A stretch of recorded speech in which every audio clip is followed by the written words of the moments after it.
We are people advocating cannabis education here at paceradio.net. The views expressed by the individuals during this broadcast are their own opinions, and they may not be the same as those of their group or other organizations they may be involved with. Open your eyes.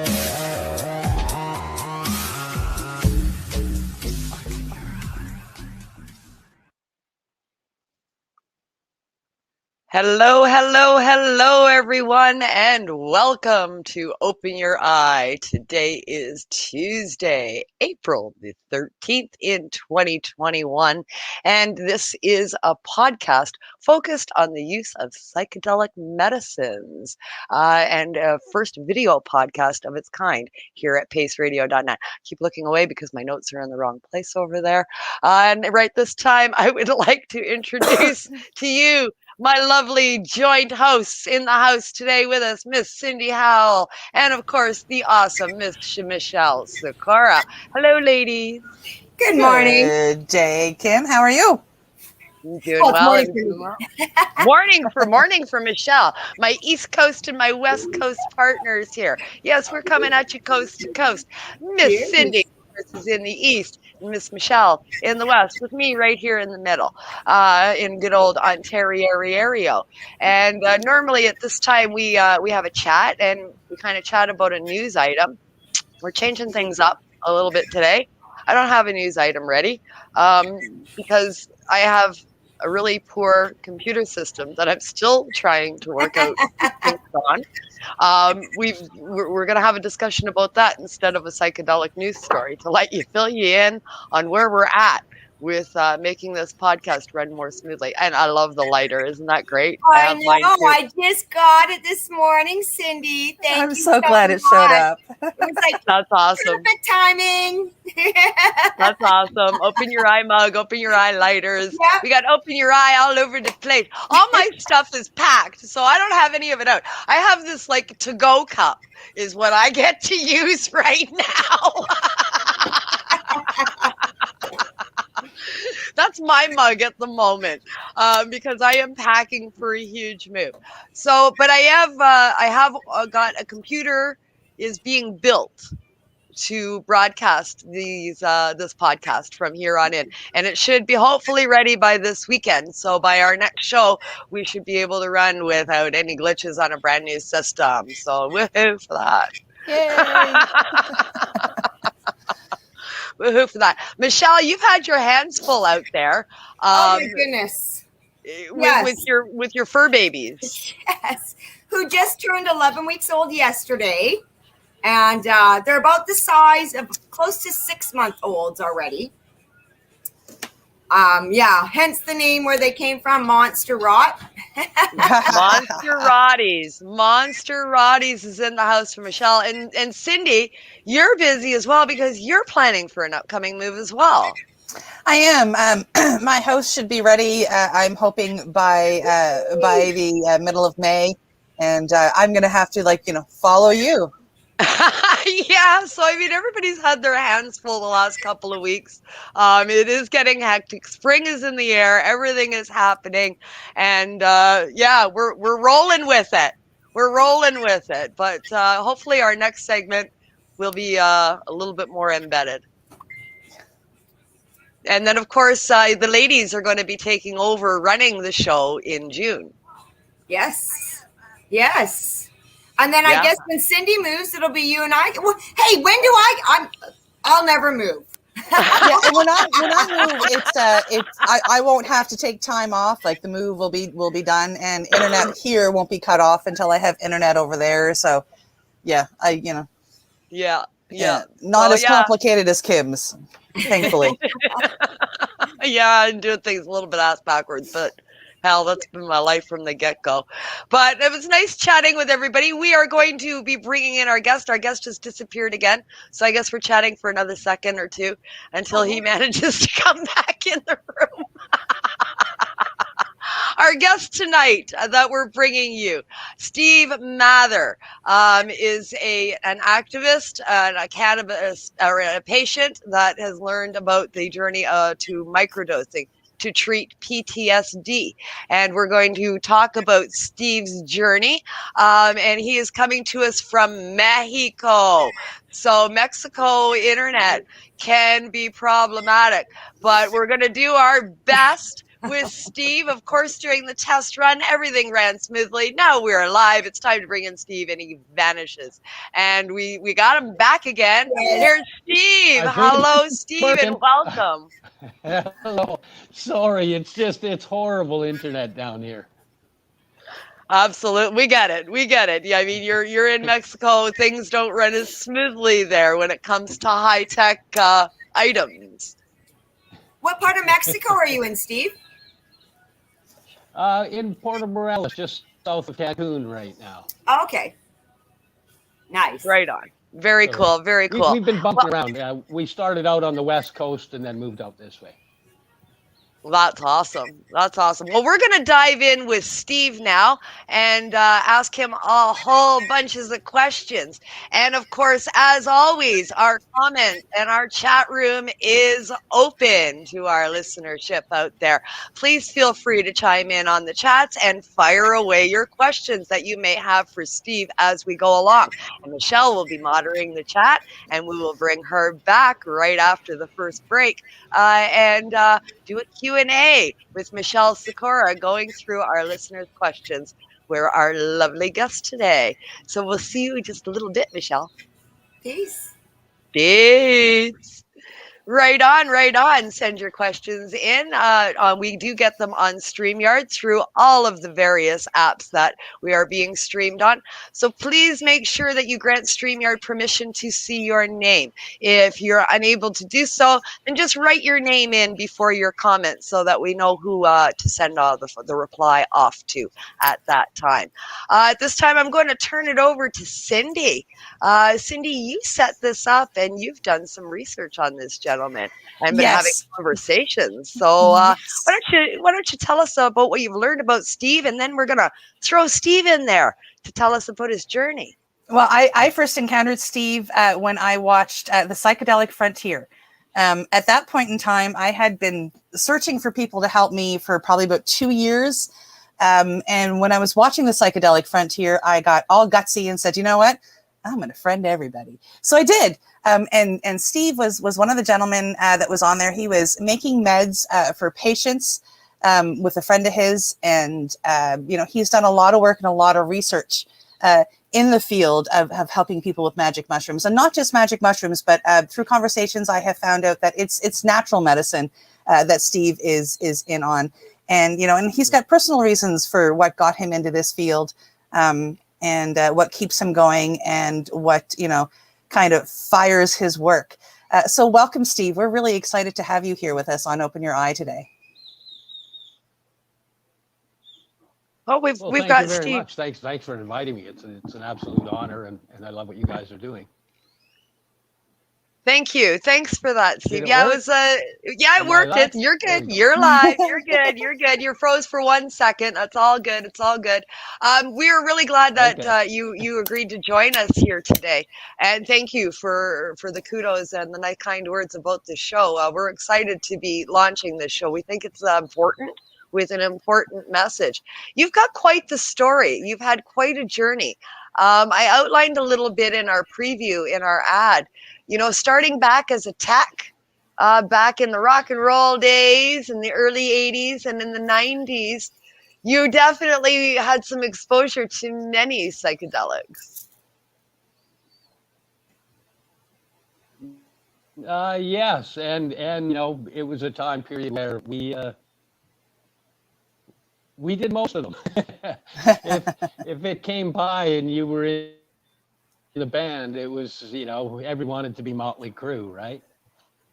Yeah, absolutely. Absolutely. And I mean, what a journey that must have been, tripping for recreational purposes. You know, we've heard that through cannabis, where people use cannabis recreationally in their youth without any idea that it had medicinal properties. And then they go away from it and they gravitate it back towards it again later in life, but this time for medicine. And that's pretty much what happened to you, right? Yes. Yeah, it was, I found out as things went on that a lot of the reason I was using it was the medicinal properties, and in a lot of reading and investigation, you find out that your endocannabinoid system is, is one of the largest systems in your body, and it's been for so many years. And the activation of CB1 and CB2 are contributors to so much healing, or if they're not activated, to so much disease that comes about. And learning also the differences between what happens when you smoke it and what happens when you ingest it, and the power of a full extract compound versus, some people they just want that THC when it's just for working on the brain and kind of getting the brain into a certain place. But if you want to work on serious healing within the body, fighting the cancers and a lot of that, you've got to go for the whole extract of the plant.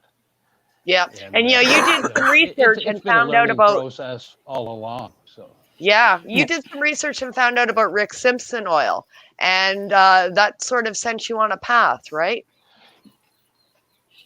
I was lucky enough, I was doing some research way back, and that's actually, I believe it's around 2005, 2006, when I found that he had applied for some Freedom of Information Act,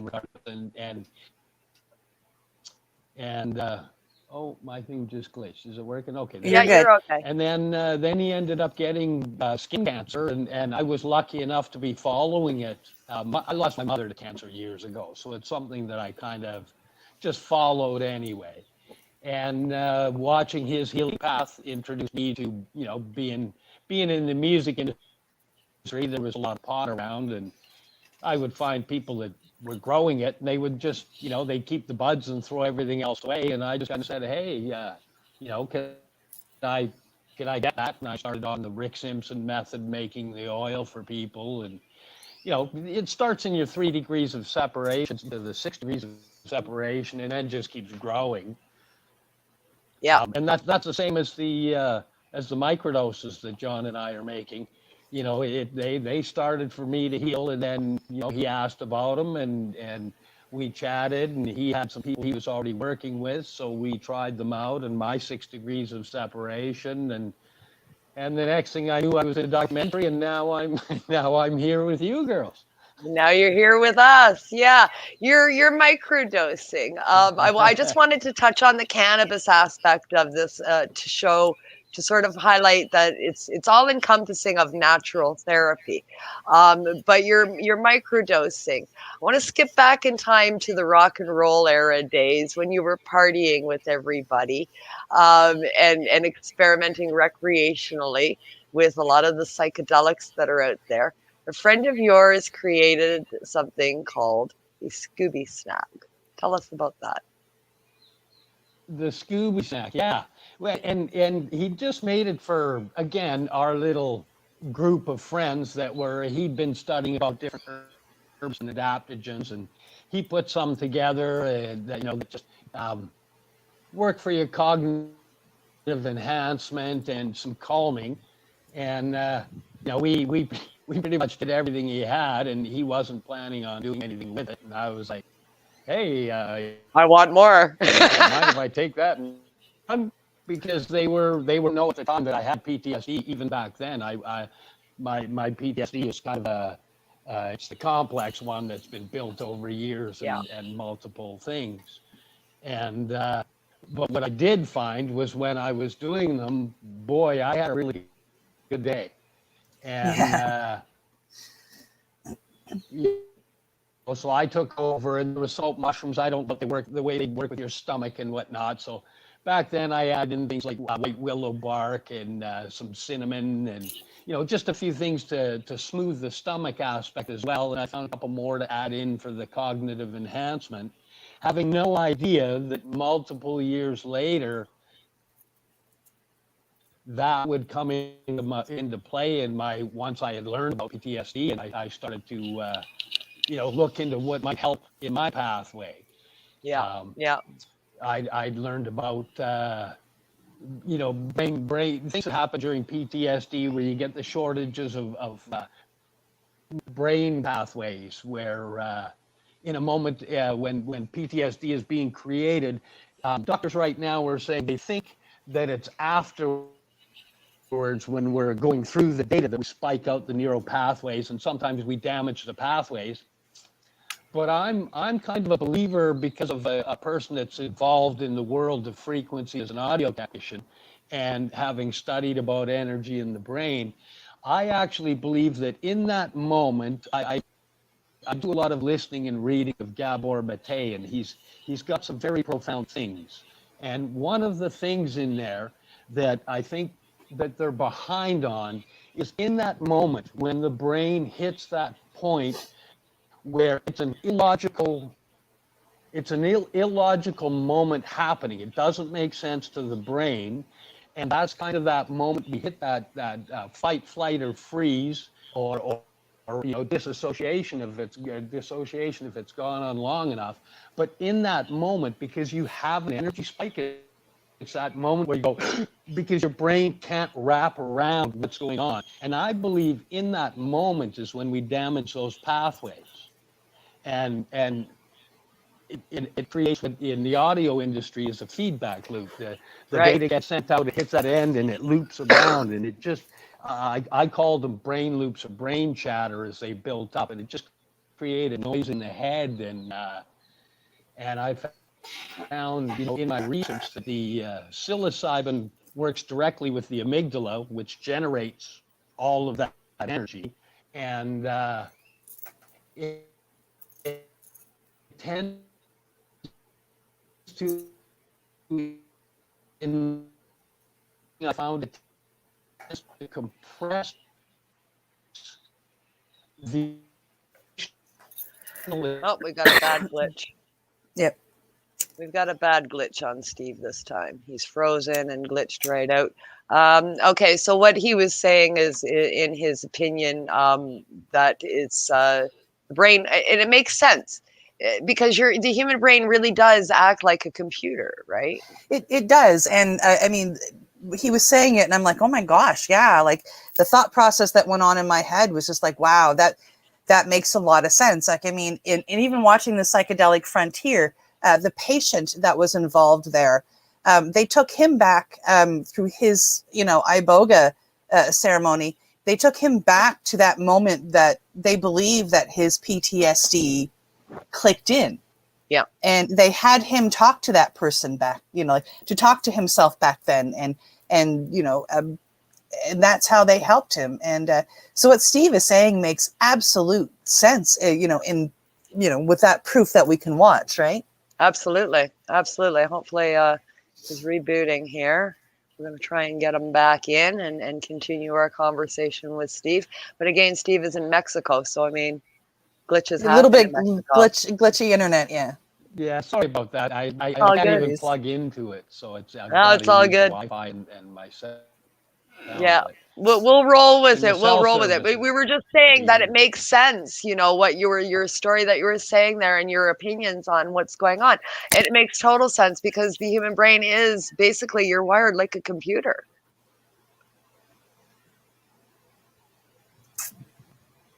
Oh no. Oh no. Oh no. Oh no.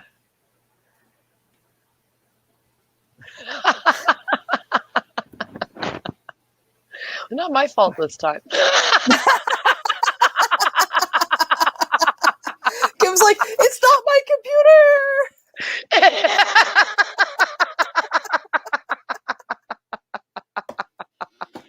That's all I can think about.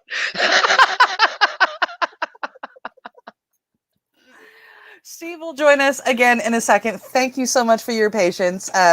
Mexican internet is a little bit Notorious. glitchy.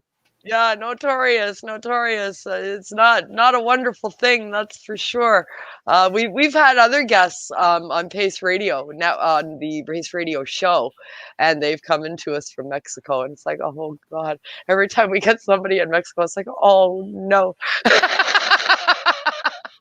We've had the same issues with guests in Jamaica as well. Internet is not very stable in some of these countries, Yeah. so it makes interviewing difficult at times. Something For sure. something you were saying as we were going along, and it kind of goes with something Steve was saying before we came on air. How everybody's different, and how a lot of us looked at, back in the 80s, we looked at cannabis like it was, it was the party drug, right? Like we all smoked joints and ate our hash brownies and off we went, right? Yeah. And Steve was saying before we came on that, down in Mexico, like they haven't seen, like they're still learning the medical properties of cannabis. Yeah. You were saying yeah. before the show, Steve, that as you're talking to them down there about cannabis in a medical way, that they're all kind of looking at you like you're kind of half crazy. Yeah, that's not it's not something that's been in discussion down here at all. It's hopefully, I've been pointing people to research some of the stuff in Canada. You can get ahead in the healing department, because in my world, it's been massive, especially in my 6 degrees of separation from people battling cancer. Yeah, absolutely. Absolutely. Once you get enough of it in there and you get rock, and as long as you change some of those bad habits, we've been able to see some very successful turnarounds for people that are battling cancer. Absolutely. I want to flip it back to the Scooby Snacks while we've got you stable for a few minutes, and let's get this in here while we've got you on stable here. So the Scooby Snacks, I mean, the guy, you wanted more. He wasn't willing to make more, so he just gave you the recipe, and he's like, "Here, you tweaked it, added some more stuff to it." He was a guitar player that I toured with, so. Yeah, so you tweaked the recipe, added some more stuff to it to make it more stable.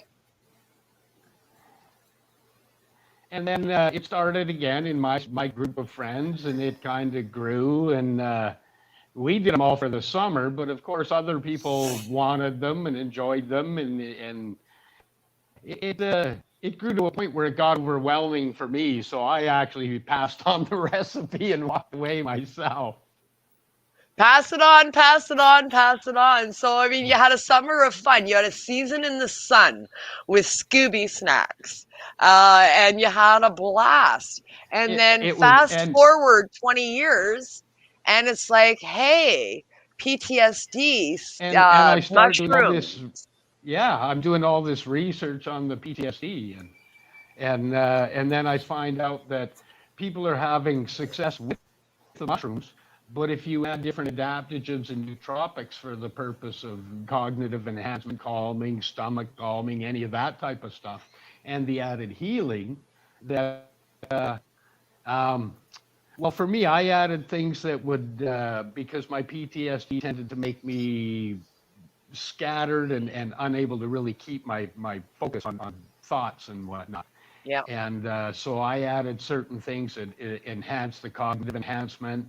Also calming, because I suffered from anxiety, which would literally put me into PTSD-induced panic attacks, and then they have a 7 blend of mushrooms as well, because we've been learning about what the other mushrooms can do for us, like chaga, lion's mane, red reishi. Their anti-tumor properties and their healing properties. Lion's mane in the last 2 years, the studies are doing on it, and the repair that it can do to nerve endings and brain pathways is absolutely amazing. So, I went, okay, well, if I blend these, and I looked up a few of, what happens when you're combining some of the adaptogens and things. But again, it grew because I started, I started with one formula, and then as I read more and buried myself down deeper rabbit holes, I came up with a second formula where I added extra things in. I found that sometimes I couldn't sleep on the first ones I'd had come up with, so I came up with one that was more of an evening blend, which had things like rhodiola, spirulina, magnesium threonate, just things to bring the brain, slow it down and bring it more into entrainment, so you could actually sleep and get the health benefits.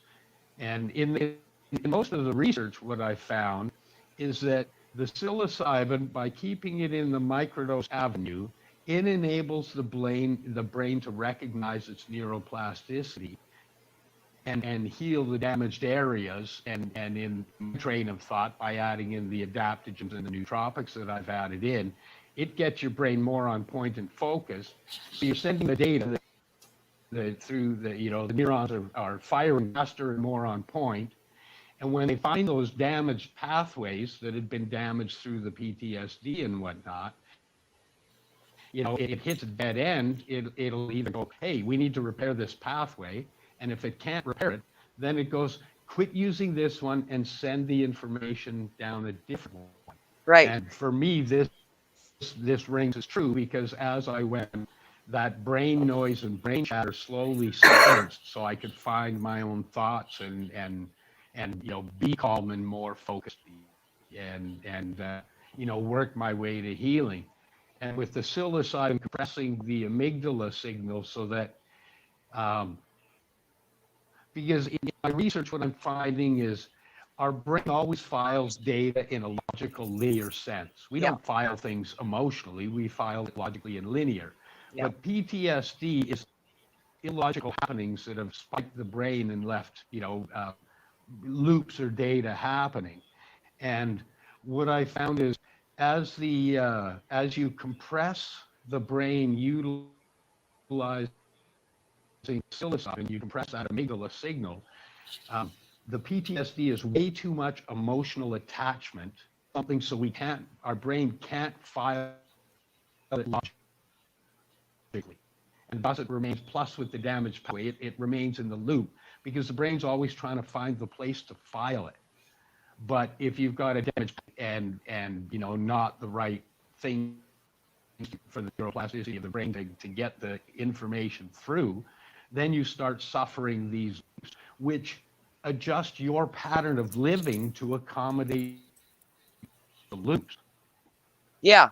So with what I found is, as I was taking the microdoses, it would compress the emotional attachment. So it still have options. It doesn't kill them, it just compresses. So instead of a PTSD moment, I could take what would turn into a PTSD moment and just turn it into a emotionally hard thought period. But I could adjust the emotions over time, and then the brain can logically file that information For me, properly, so that it wouldn't affect me in the hurtful way it was. yeah, for me, I can relate. Months before I came to Mexico, I've been down here. Yeah, I can relate to what you're saying, and I think Cindy can too. When you're microdosing, you're able to look at some of this stuff from outside, right? It's like you're outside your body looking in. It's not you looking at it. It's like you watching a movie of that. Yes. Without the emotional attachment. Yes. Which just in itself is, but I've also found you don't want to squish too much, because you should have emotional attachment to those memories. You just don't want it to be so much that it's overwhelming and throws you. Like a lot of people, I don't think, understand what a PTSD moment is. And, the way I explain that is, you have memories, you have bad memories. And the PTSD moment isn't even like a memory. You are literally thrown into that moment again, and your brain believes you're there. Everything around you, every sense, you're smelling the smells that were happening at the time. You're seeing that you're in that moment, and it's not like a memory. You're literally reliving that traumatic moment. And I try to tell people. The first time I had one of those, I'd already been doing a bit of brain study and research, and I got to say, it scared the hell out of me. Yeah. I try to tell people too that when I have a PTSD attack, it's like you say, like it's my PTSD is built up from a bunch of different things, but go. We've got lag. Yeah. Okay, go ahead. I'm going to say go ahead, Cindy. Okay. No, what I find with my PTSD attacks is like I can remember the panic that I had back when it actually happened. Like, so if something that happened to me when I was say 10, so 40 years ago, I can remember how I felt then. And I truly believe that the panic I feel now when that attack hits me is 10 times worse than the panic I felt when I was a child. And I don't understand why. I don't get it. But I have found, especially in the last, I would say 6 months of microdosing, it's like you both have said, like, I mean, the microdose hits and it almost severs that emotional tie to the past memory. And like Steve said, you don't want to sever all of your emotions to all of your memories, but man, it would be really, really nice. It is really, really nice to minimalize that so it doesn't overtake a person. I like the fact that if a memory comes up now, especially on a microdose day, I have a better ability of fighting it off or not being overrun with it. It doesn't ruin my day anymore. I can go, I might take an hour of feeling like I'm there again, but then I stop and remember, well, hey, that was 30, 40 years ago. It's like that person who hurt me is not physically here, and I can get up and I can go on with my day. And microdosing has helped me with that. Yeah, you need the break. Microdosing provides you with the break from the emotional connection so that you can apply some logic to the situation. And that allows your brain to reconcile this. It helps a lot. Yeah. Especially with the help. I've got a very open-minded therapist. So I'm very lucky that she helps with me with that and works with it. Right. Absolutely. All I have is just... Go ahead, Steve.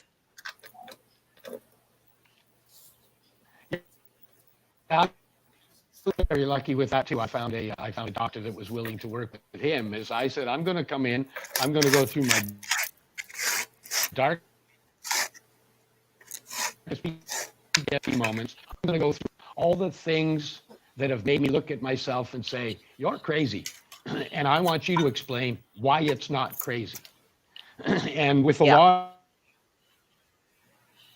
of it, I would attack, and I would be down sometimes for 3 days. I would be hidden away and not showing my face to anybody.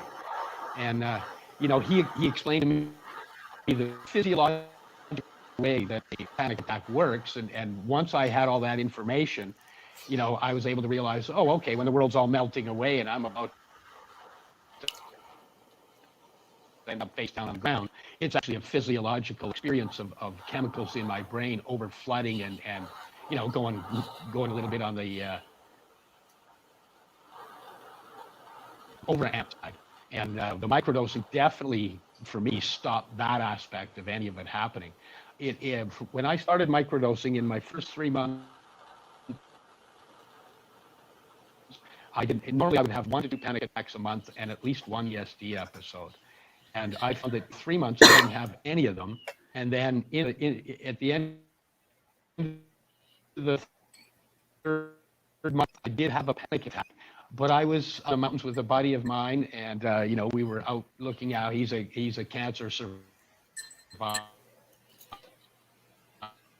and he had a legal. We both have legal prescriptions to grow, and we were out there growing the weed, and I couldn't fall habits because I was environment. And that was the only panic attack I've suffered since I started microdosing. And it was the first one I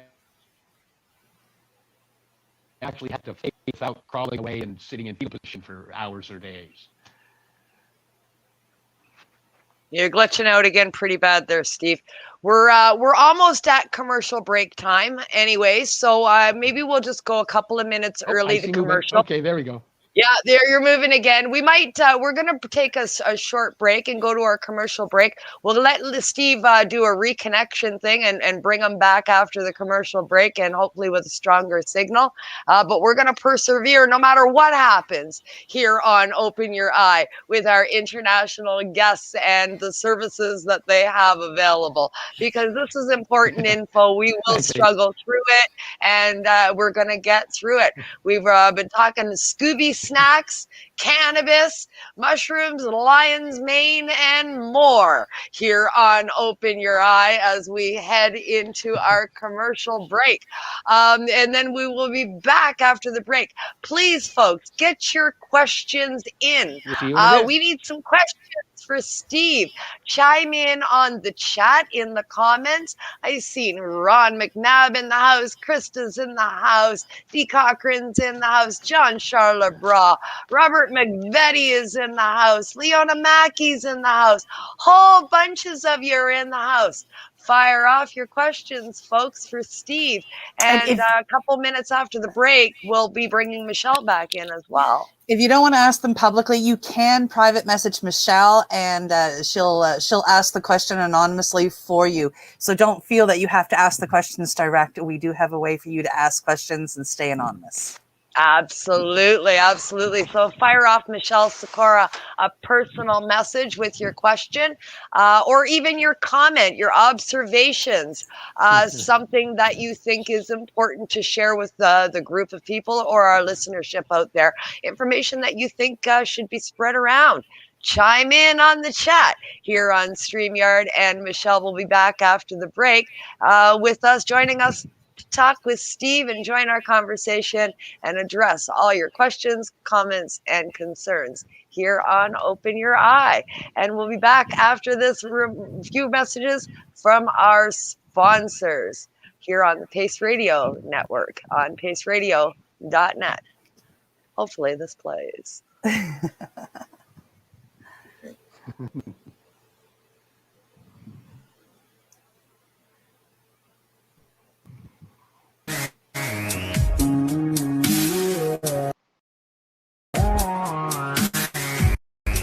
You're listening to the Pace Radio Network here at paceradio.net.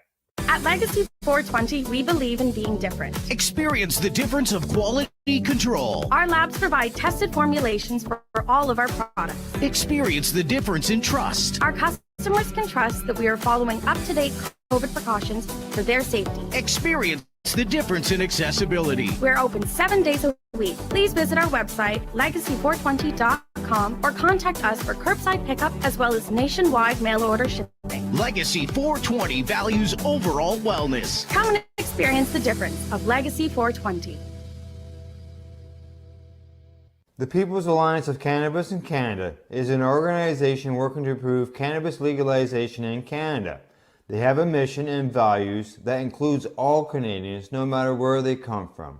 The values are including everyone, as no one should be excluded from participating, equality, diversity, advocacy, along with cannabis education and research, plus industry, safety, and professional standards. If this is an organization that has the same values as you, check them out at People's Alliance of Cannabis in Canada.ca. Once again, People's Alliance of Cannabis in Canada.ca. Check them out. Enjoy the buzz of legalization with Campbellford Lifestyle Shop. From lights to plant nutrients, books, consumption accessories, and more. We've got all your basics to grow or consume cannabis. Visit our info center or take a look at our piercing services and body jewelry, now available in-store through Campbellford Lifestyle Shop. 17 Bridge Street West, Campbellford. What do you find at paceradio.net? People advocating cannabis education. A doctor's job is to relieve your pains. And when it comes to growing cannabis, the biggest pain is trimming. Let Dr. Buck Cannabis Trimming Solutions take the pain away. Whether you're a home grower or a commercial operation, we have the cure. From 4 plants to 400 plants, garden size doesn't matter. Dr. Buck Cannabis Trimming Solutions comes to you with years of experience and professional discreet service. It's simple. We trim your weed and we do a damn good job. Visit drbuckcts.com to book your trimming. CP operates a medicinal cannabis signing clinic. If you want to grow your own medicinal cannabis and are located anywhere in Canada, then I'd like to suggest that you give them a call. They can be reached at 1-613-967-9888. That's 1-613-967-9888, and grow on with CP. Growing your own vegetables, flowers, or even medicinal plants can be a challenge without the right equipment and proper know-how. At BMA Hydroponics, not only are they your urban horticultural experts and suppliers, but their staff holds the customer's needs paramount to making a sale. Family owned with decades of experience and knowledge, they offer free advice in person, by phone, or email. BMA Hydroponics wants to ensure you have the advice you need, which is why you'll find tips and tricks on different ways to grow, like wick, ebb and flow, drip, or aeroponic system, as well as other helpful links at bmahydroponics.com. If you can't find what you're looking for, just let them know, and they'll do everything they can to get what you're looking for. At BMA Hydroponics, each staff member also possesses a federal exemptee MMAR license, making their strong suit empathy, experience, and dedication to their customers. Because when you know how to grow, you'll have results that make you proud. BMA Hydroponics in Belleville, Ontario. Visit bmahydroponics.com. We are people advocating cannabis education here at Pace Radio.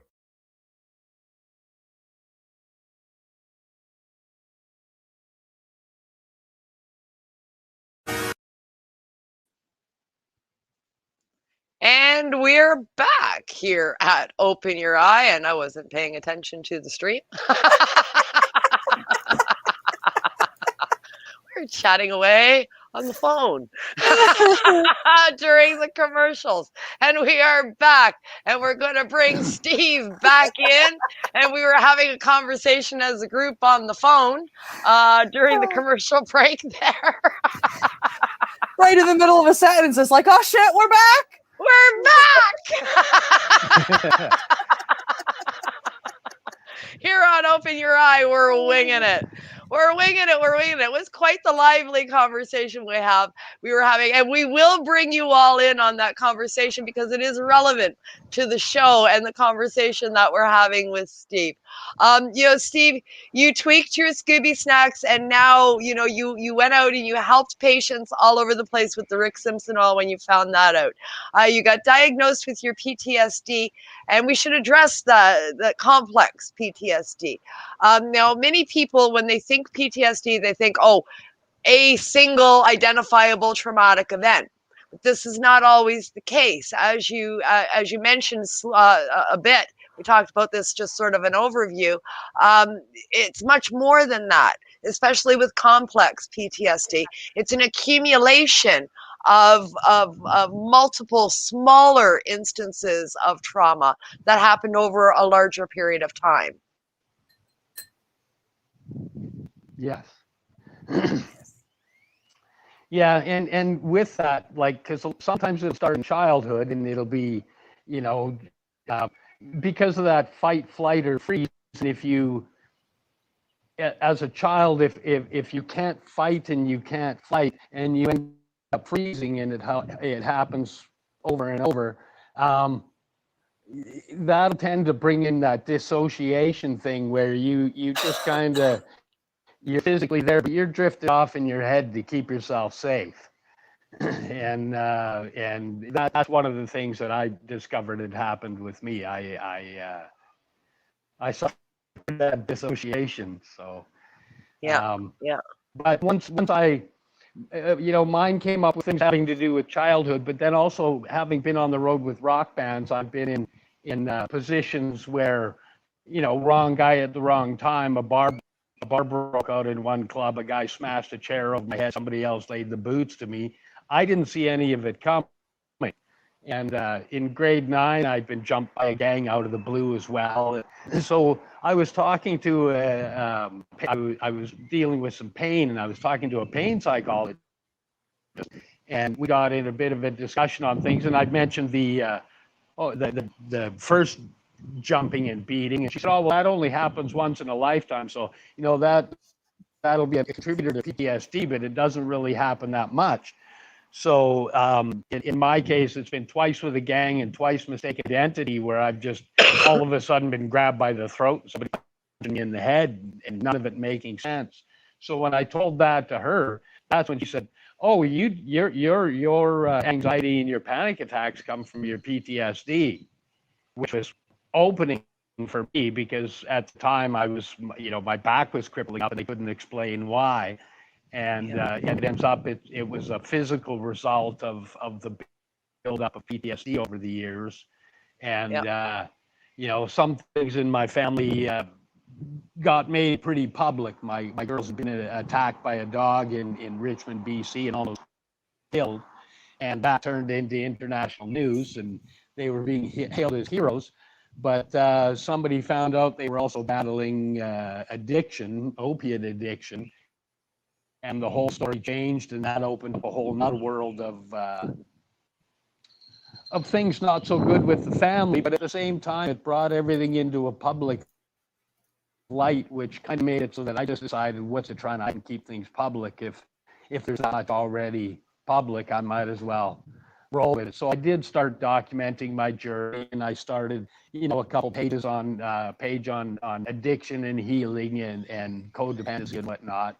And once I learned about PTSD and the mushrooms, and I started a page on Facebook regarding microdosing, macrodosing, adaptogens, and nootropics, and any information I find valid, I post in that, in either of those groups, so that other people have a chance to find it and have a little bit easier way of finding the info, because there's a lot of info to find.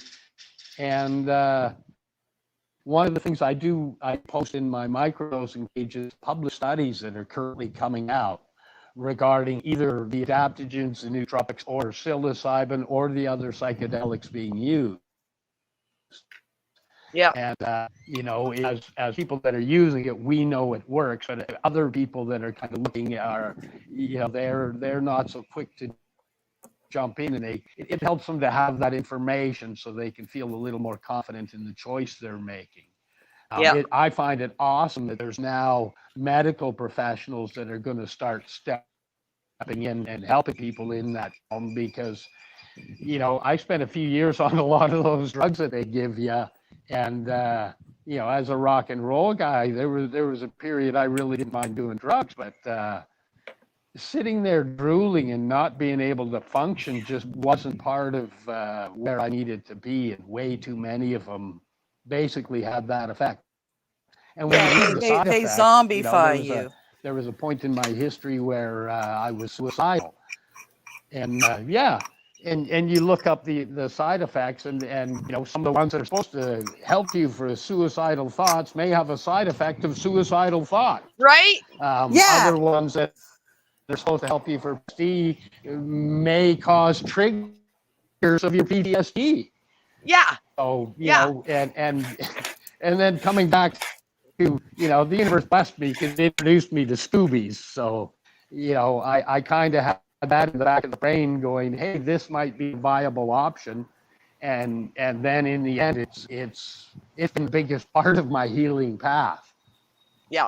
Yeah. Scooby Snacks. I'm going to talk a little bit more about Scooby Snacks, and we're also going to take the opportunity to bring in joint host extraordinaire, Miss Michelle Sikora, because I know she's got some stuff to say about Scooby Snacks. And I know she's sitting back there excited to say it too. Yeah, biting at the bit to talk about Scooby Snacks. Hey, Michelle. Why don't we do a show and tell first? Yes. Oh, I was show. Okay, we're just going to show. Recognize that, Steve? Scooby Snacks. Michelle's got them. I do. That is the original label. They're vegan. They are vegan. It's funny, Steve. I've been getting... One of the things I pulled out was the bee pollen that was in there. That's Yep. awesome. So I was going to tell you. Sorry, go ahead. Wow. So I was going to read that off is awesome. here. So in this pack, it has bee pollen and 1.3 grams of Strophina cubinis, guanar, photitang, spirulina, shishwanda, and ginseng. So these... And I will utilize those even in my at ease microdoses. I don't have the bee pollen in. I pulled that out just because there's a lot of people allergic to. I couldn't eat that because of the bee I, pollen. Same as I can as always Kim. just do a spoonful of that on the side on my own anyway. Yeah. Yeah, I can't have bee pollen. I'm allergic to bees. That makes me laugh that you've got that. That's beautiful. Well, our supplier, Steve, is here. That original package design is from the 90s. Yeah, that's how long I've been getting these for. It's from the 90s here on the Sunshine Coast. I'm just glitching again. Isn't that awesome? Yes. So I live in Seashells on the Sunshine Coast, and our supplier is here. I think we have some people in the same circle. Yes, we do. Yes, we do. So I've also been making FICO for close to 30 years. So yeah, we have a lot in common. Yeah. When we were talking about the Scooby snacks, Michelle, usually when she's in the lobby and we're doing our thing with the guest for the first 40 minutes of the show, Michelle's in the lobby. Usually she has her camera off, so it's just her icon that's sitting there. We started talking about Scooby snacks. Well, Michelle's in the lobby, boop, her camera pops on, and she's holding this package in front of the camera, and she's jumping up and down in the lobby, going, look.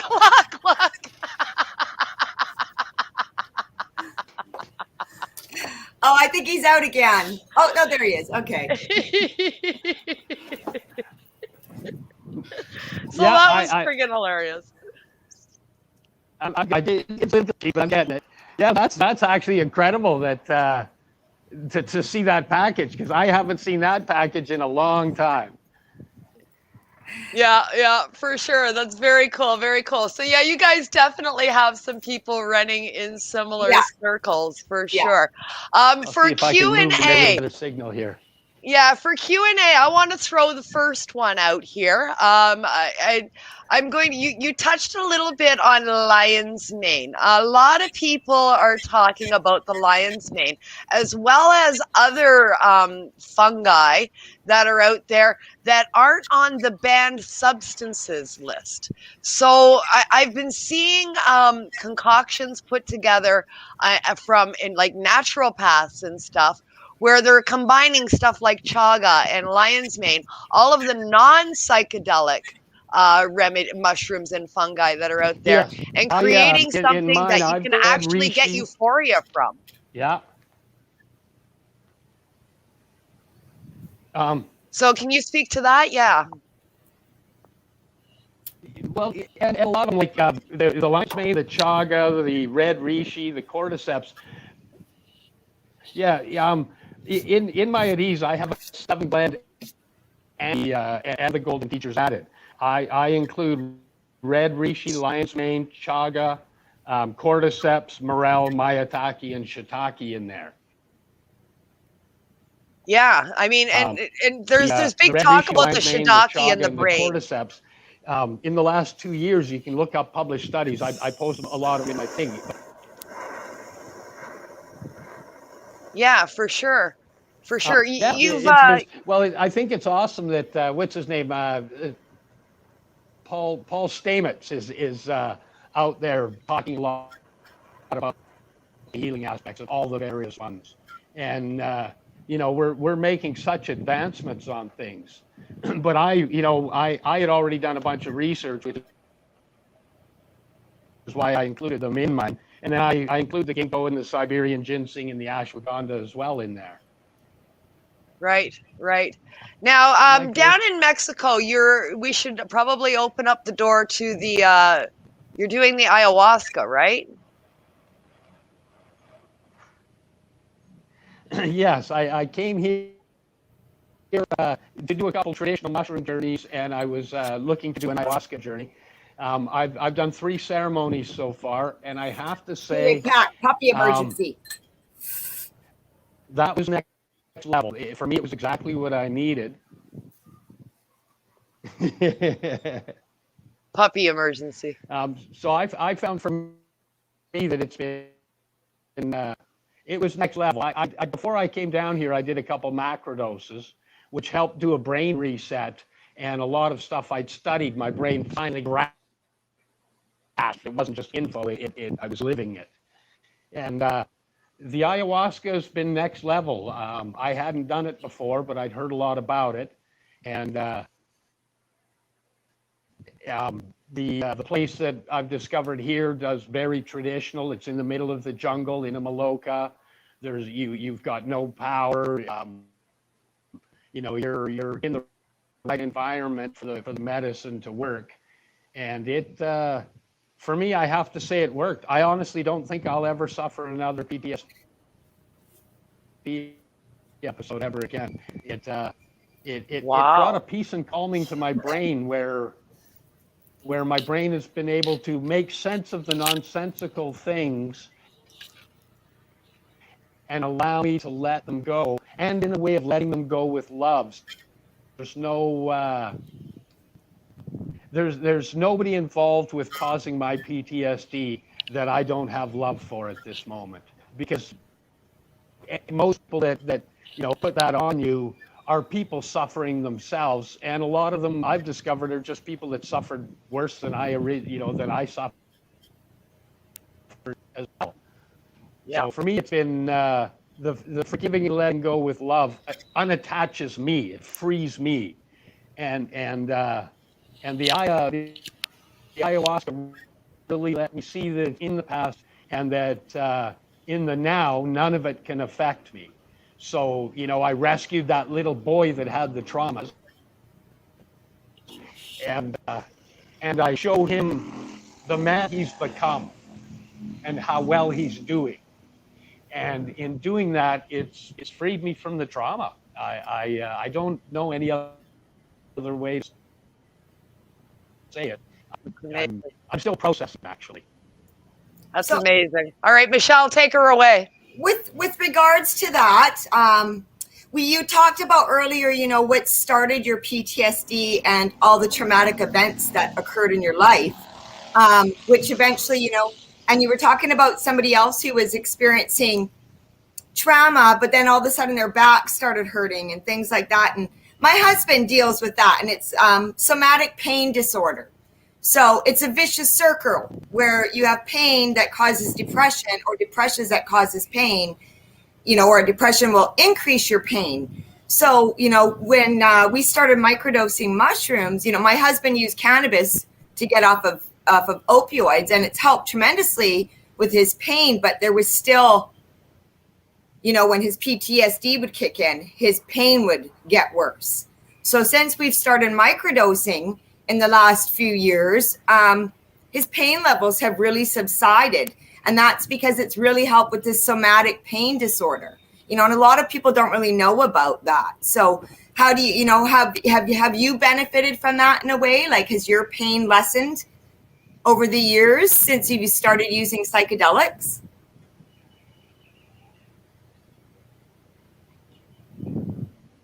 Oh, yes.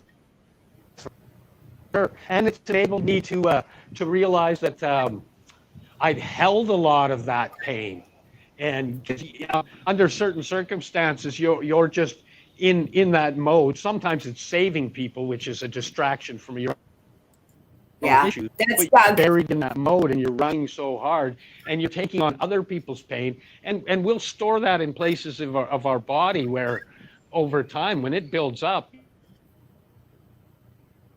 you kill the spring too much, it's going to spring, and sometimes sometimes it hurts, sometimes it'll just right up, and you're disabled and down. I found that this has helped immensely. I've suffered back pain for years, to a point that I was crippled, and at one point they told me I'd be walking on a cane with a cane, and I'd never ride my just got a Harley. They told me I'd never be riding it again. And I had to go for a second opinion. So I took mine, which was that is not the answer. And I'm going to find a way to make this better. And in doing that, I've also, found that truly, if we want to heal, we have to take our healing seriously and tell ourselves we're going to heal and take the right steps. There's different things work for different people, but the traditional method wasn't working for me. And I know a lot of people it doesn't work for. So I've kind of let my thing be a little more public because I figure, for example, and with stuff that's happened in my group, I do have people asking me, hey, help me, can you help me? I can't really help you, but I can tell you what I do to help me. And if that helps you, that makes it all worthwhile, right? Yeah. So, Steve, with microdosing, like we were talking about, being able to, when you start microdosing, it suppresses those emotions. Glitched a bit here. But when you say like it helps you allows you to build coping mechanisms, it gives you that enough stability to help you build those coping mechanisms to help deal with those past and present traumas rather than so much as suppressing it, because suppressing things isn't all that great either, right? It's going to come up. But I just found it helps give you coping mechanisms. Sorry, the audio. I think Steve is glitching. Yeah. Out there, and I missed that. I was just asking, when microdosing for medical purposes, does it not help you build coping mechanism? It allows you to build coping mechanisms. Because ultimately you said you want to heal, right? Yes, like you got to help once it compresses yes. And get your fear load down so you don't generate. It's easy to logically go through. So I've actually listed all of my traumas in a row, and gone through them and looked at where they've affected me in my life and where I made changes to accommodate the trauma in my behaviors, and I'm slowly changing those modifications I made as I release the trauma as well. And I found, in some of them, it's a physical release. I go to it, I start shaking, it's that animalistic thing. When an animal encounters a trauma, it'll run off and shake it out, and then it's done. It leaves it behind. Whereas, we tend to hold it in. We don't shake it out, and then we keep it in our head and we go back to it over and over. But this has enabled me, I've been able to release some of the physical aspect and shake it out. And just that ability to feel physically better, makes you feel mentally better. And it's just baby steps all the way. One thing I got to say is when it comes to dealing with it, there is no fast cure. And some people are lucky, they might only microdose for a month, which I experienced in our pathway. Some people only microdose for a month and they never suffer their PTSD again. That'd be amazing. Whereas, that would be utterly amazing. He's been microdosing for years now, and it just kind of holds things at bay, but it hasn't cured it. It's just maintenance. Yeah, that's what I'm doing. Stop it from being debilitating. Yeah, maintenance, and it's far better maintenance than taking those harsh pharmaceuticals the doctors are trying to shove down everybody's throat. But then I think with something more like iboga, that's going to help release it for somebody who can't get the full relief from microdosing, like something like what Cindy's going to be doing. Yeah. So I just have one more question for you there, Steve. Where can people find you? Like if they want to reach out to you and find out more information or talk to you more, do you have like a website, or are you on social media where people can find you, or Twitter? Or?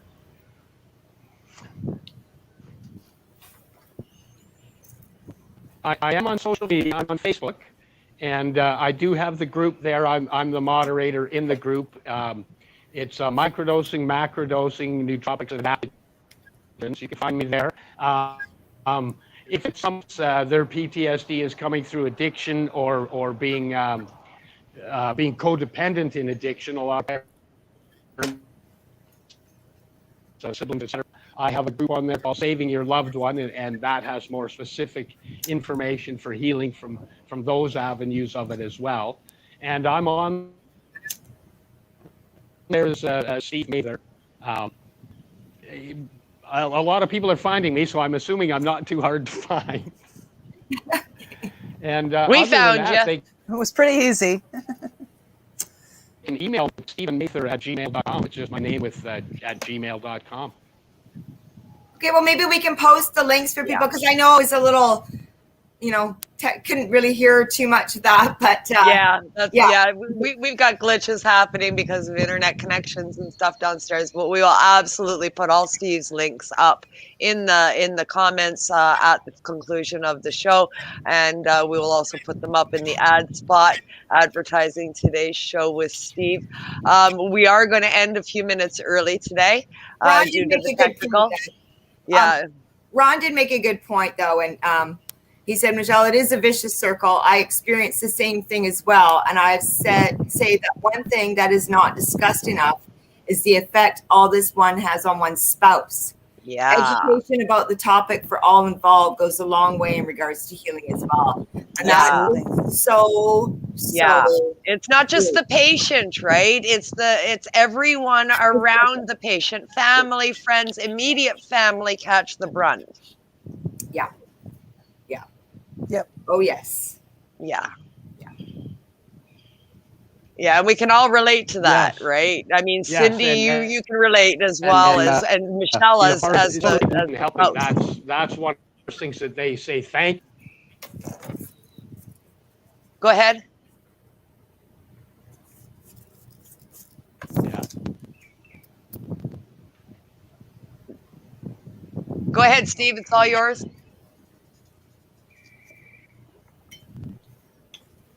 Oh, sorry. I'm just having an audio glitch going on here. So, again, it's even trying to use the cellular data. It's just all staggered here in Mexico. Mexican internet. Yeah. Good cannabis, not so good internet. Seems to be the one thing that's really not happening here. In Puerto Morelos, they don't have any COVID, so yeah.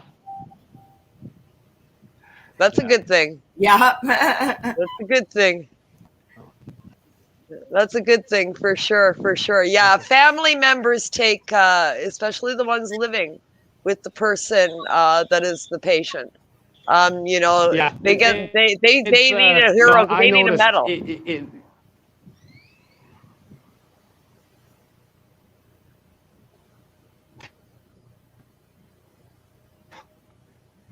Well, I got to say, I'm really proud of you ladies for putting it out there and for helping people. The world needs a lot more people helping people. There's a lot of people at least need a light of hope to. That's kind of the first thing that somebody's healing is that light of hope. So you guys are doing awesome and putting a nice light out there, and I really, really appreciate that. Thank you. Thank you. Thank you very much. Thank you very much. Well, it's been fantastic chatting with you, Steve.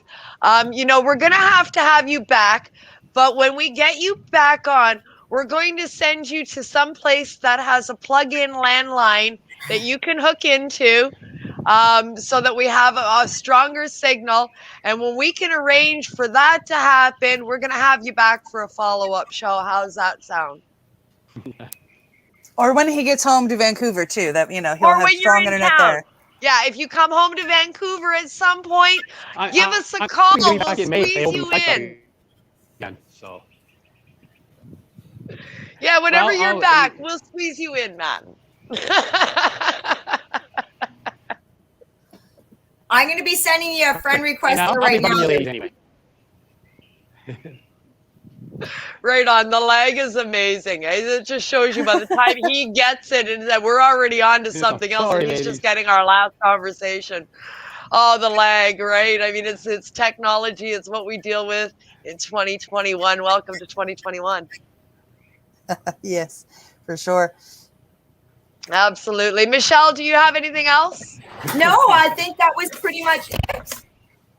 Awesome. Cindy, back to you. Steve, thank you so much for coming on the show. I am very grateful that I mean, when I asked you, you came back so quickly and said yes. So I really appreciate it. This conversation has been absolutely wonderful. Most of the time I was sitting here listening to you, and you know, like we have a very similar story. I didn't tour with rock bands, but a lot of the same stuff otherwise. And it was very nice to chat with you and have you on the show. And I can't wait till you get back into Canada and we can have you on the show without all of this crazy lag. Well, thank you for having me, and I look forward to chatting again. Absolutely. Absolutely, and we look forward to having you back on. Thank you to our guest, Mr. Steve Mather. Yes, we will put all of his links up in the chat at the close of the show for joining us today. And as always, thank you to my joint hosts, Miss Michelle Skara, Miss Cindy Howell, as well as myself here in the house. I'm Kim Cooper. If you're looking for any of us on social media, thank you for joining us this week on Open Your Eye here on the Pace Radio Network, the new show where we explore the medicinal properties of fungi and a variety of psychedelic plants, herbs, and other products. We hope that we have opened some doors to your curiosity to find out more on the use of psychedelics as a medicine here on Open Your Eye. And we'll be back in 2 weeks' time with our next special guest to talk about more in this space. Thanks for tuning in, and we'll see you then on Open Your Eye. Peace out.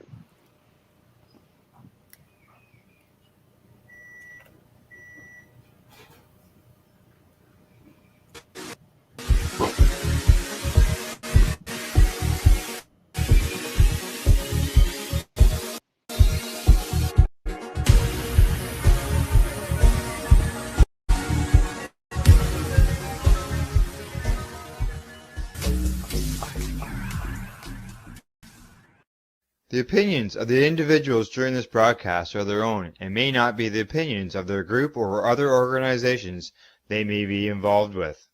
You're listening to the Pace Radio Network here at paceradio.net.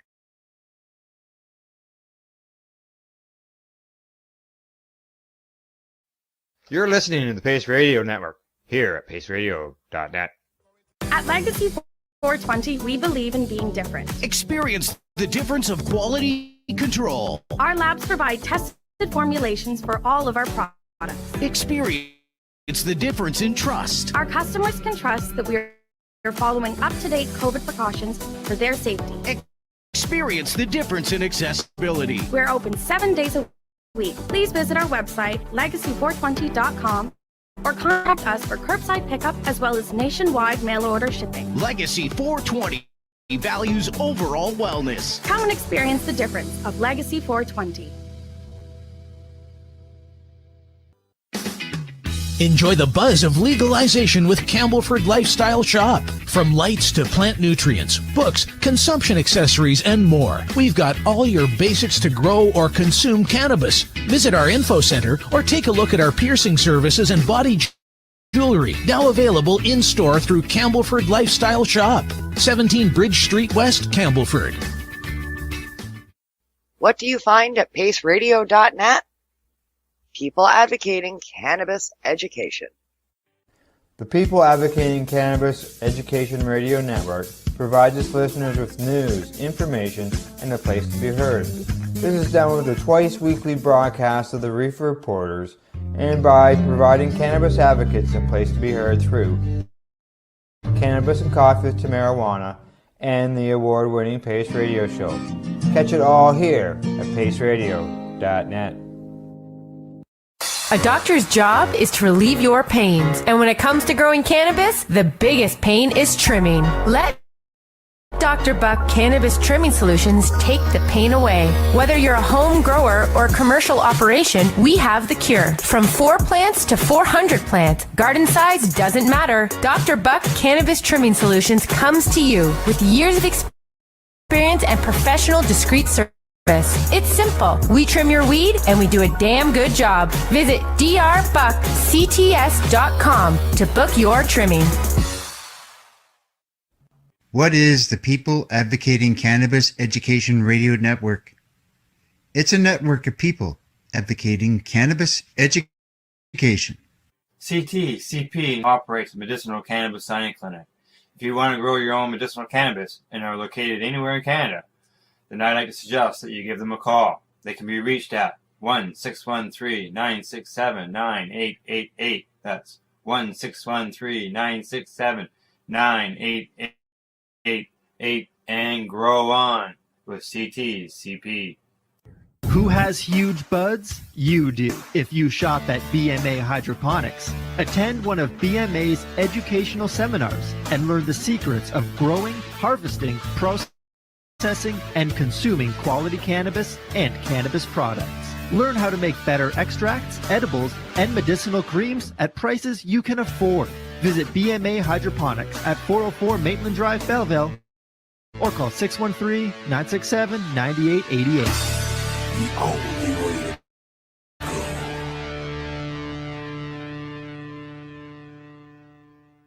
We are people advocating cannabis education here at paceradio.net.